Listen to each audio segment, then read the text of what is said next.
the heart of blacksmithing is to be able to create the tools for the civilization that they're in. The blacksmiths traveled with the wagon trains as they came out west.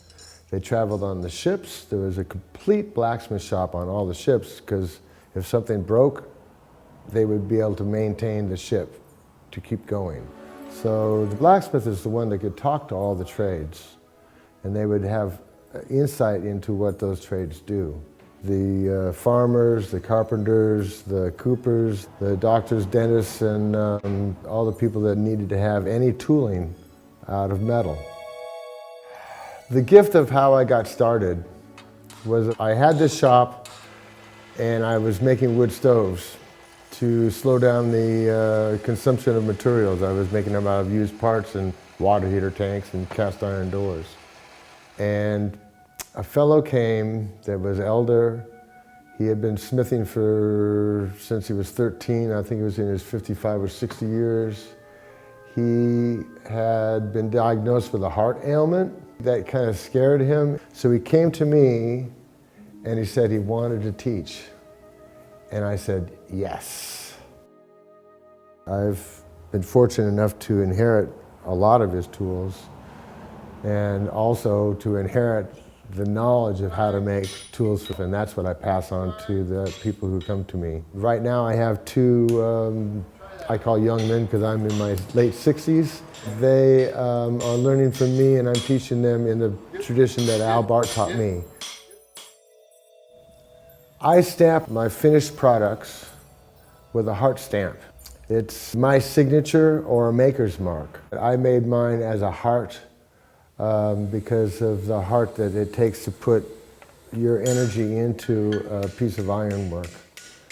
Just the other day we made a hammer.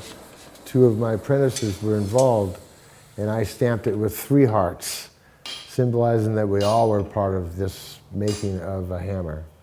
And it couldn't have been any better than that.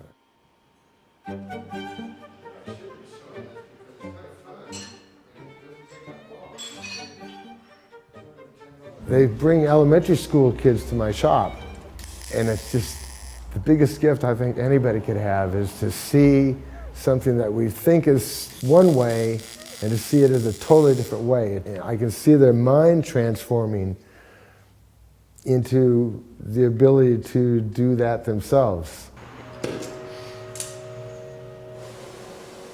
As I place the metal into a fire and it starts getting its heat, it turns black-gray, and then it turns into a red zone and a cherry red, and then a more vibrant yellowy orange color. That's when you know it's ready. And at that point, it's opening the door or beckoning you to work it. And that's something that I can see, I can feel it, I can almost smell it. And that's when it's soft and pliable. That's when the metal is truly not hard steel anymore. It's like clay.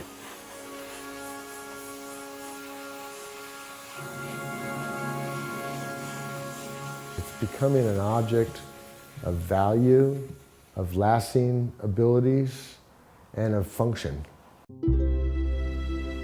As I grew up, metal is hard and rigid, and what I'm able to do is to soften it, something for the hand to touch that's soft and you want to touch it.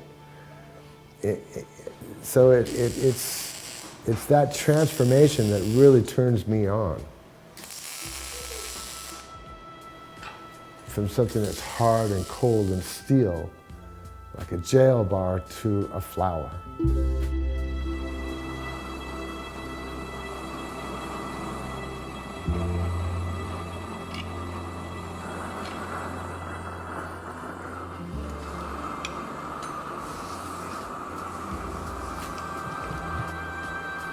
I feel very privileged to be able to take raw material and to create a piece of art in the shape of a film that represents the filmmaker's work as I chink, chink, chink with the heartbeat of the blacksmithing, chink, chink, chink. Each cog, I feel like I'm making my own film as they've made their film, and that we're both making lasting contributions to the society and the world in which we live.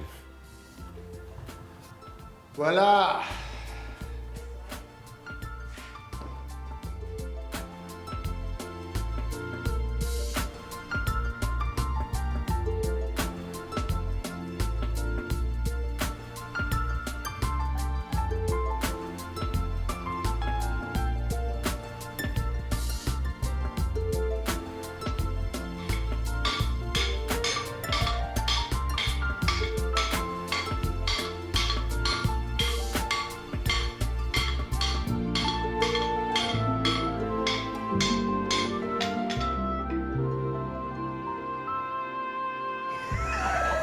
Ha ha ha.